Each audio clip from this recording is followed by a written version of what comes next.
두 번째 영상입니다. 자, 이거 면접법인데요. 자, 면접법이란, 자, 177쪽입니다. 조사자와 조사 대상자가 대면을 통해 상호작용을 하면서 필요한 자료를 수집하는 방법, 즉 일정 조건 하에서 언어를 통해서 질문과 응답을 통해서 자료를 얻는 방법이다 라고 되어 있어요. 자, 면접법의 장점하고 단점이 178쪽까지 나와 있는데요.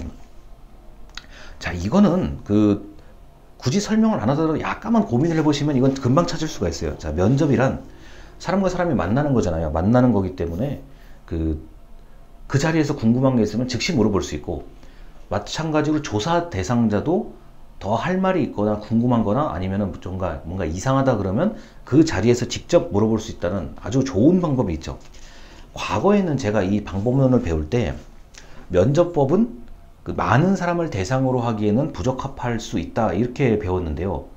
이제는 그런 거는 좀 어느 정도 극복이 된 것 같아요. 왜냐하면 우리가 이제 온라인 수업 해보셔서 아시겠지만 이렇게 접속 시작해가지고 접속 끝 할 때까지 한 사람이 마음만 먹으면 뭐 하루에 상당히 많은 사람들을 인터뷰할 수가 있죠.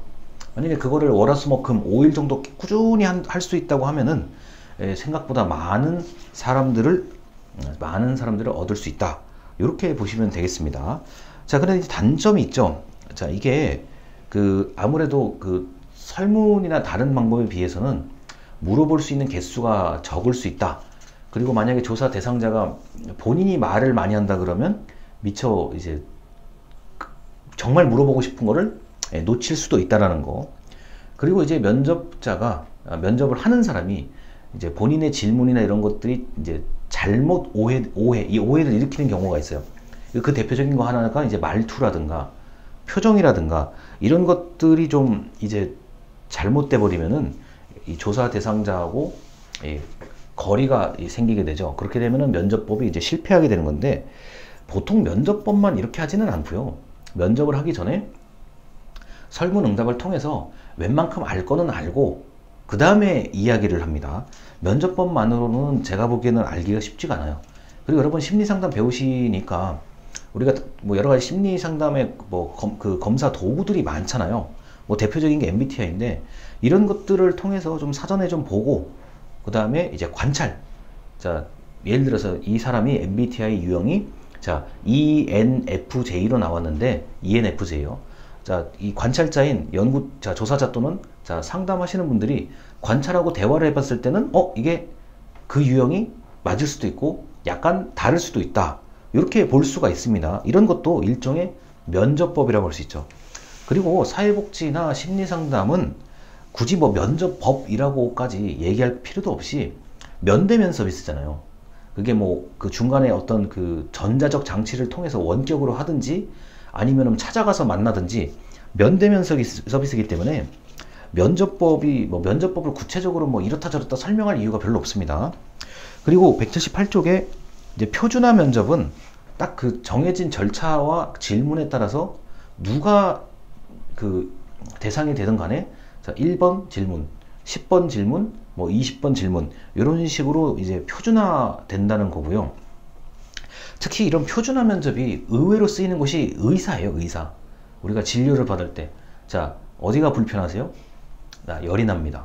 자, 열이 나는 증상은 여러 가지가 있을 수 있잖아요. 그게 뭐 코로나일 수도 있고 독감일 수도 있고 여러 가지일 수 있잖아요. 자, 그 다음에 뭐 밥은 잘 드셨습니까? 뭐 잠은 잘 주무셨습니까? 이런 거 있잖아요. 이런 것들은 이제 표준화 면접의 대표적인 사례라고 보시면 되겠습니다. 자, 그리고 이제 비표준화 면접은 어느 정도 이제 조사 대상자와 조사자가 서로가 좀 어느 정도는 아는 상태에서 하기가 딱 좋은 면접이에요. 자, 그래서 질문을 간단하게 마련을 해놓고 오히려 비표준화 면접은 대상자가 말을 많이 할 수 있게끔 이끌어내는 게 중요합니다. 자, 이런 경우가 이제 우리가 흔히 언론이나 뭐 유명한 사람을 대상으로 하는 인터뷰.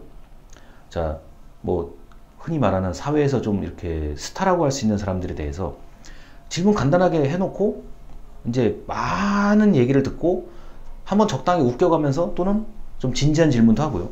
이런 식으로 하는 게 비표준화 면접의 대표적인 사례죠. 자, 그래서 이 표준화 면접과 비표준화 면접은 두 가지를 같이 쓴다 라고 보시면 되고요. 자, 179쪽에 이제 프로빙, 케어 묻기라는 건데요. 자, 이거는 저보다 여러분들이 오히려 더 잘 아실 것 같은데, 자, 이 첫 번째, 뭐 두 번째, 세 번째 해가지고 케어 묻기의 구체적 기법이 있어요. 자, 이거는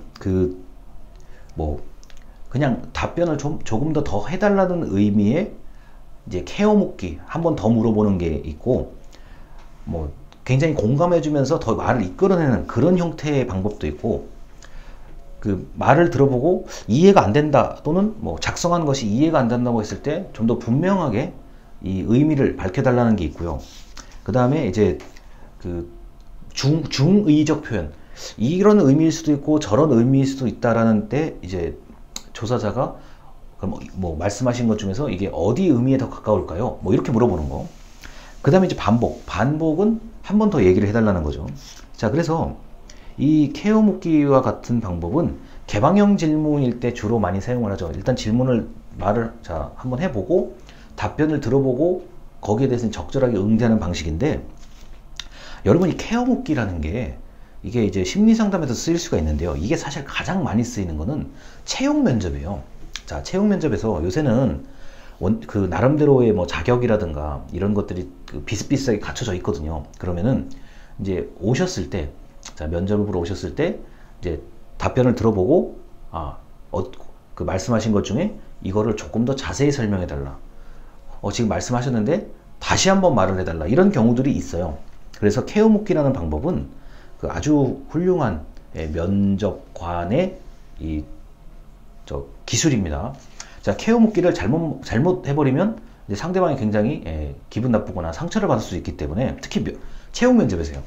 채용 면접에서 말도 안 되는 이제 질문들을 하시는 분들이 아직도 가끔 있는데, 절대 그렇게 하면 안 되기 때문에 면사실은 그 상담 심리뿐만 아니라 사회복지뿐만 아니라 가장 케어 묻기가 필요한 부분이 이제 면접이고요. 면접에 관련된 거고요. 그 다음에 또 하나가 의외의 그곳에서 쓰이는 게, 수사를 하거나 수사를 받을 때 이제 경찰관 또는 검찰의 조사관들이 또는 검사가 케어 묻기를 한 방식은 거기는 이 의미의 케어 묻기하고는 좀 달라요. 그거는 일단 영어 단어 자체가 그건 investigate거든요. 그거는 이제 그 조사 대상자가 전혀 모를 만한, 상상하지 못했을 만한 증거와 증인, 그 다음 이런 것들을 딱 펼쳐놓고 묻는 거기 때문에 지금 케어 묻기의 프로빙하고는 사실은 의미가 다른데, 그래도 이게 명료하게 의미를 찾아야 될 경우, 지금 말씀하시는 내용이 이거인지 저거인지 좀 분명히 해달라, 이렇게까지는 할 수가 있거든요. 그래서 이제 케어 묻기를 아주 넓게 보면은 조사, investigated까지 이게 포함이 될 수도 있습니다. 자, 그래서 180쪽의 위에까지 케어 묻기의 뭐 질문이라고 하는데, 나중에 뭐 이거는 여러분들이 다른 전공이나 다른 수업에서 더 잘 들으실 거기 때문에 여기까지 하도록 하겠습니다. 들어주셔서 감사합니다.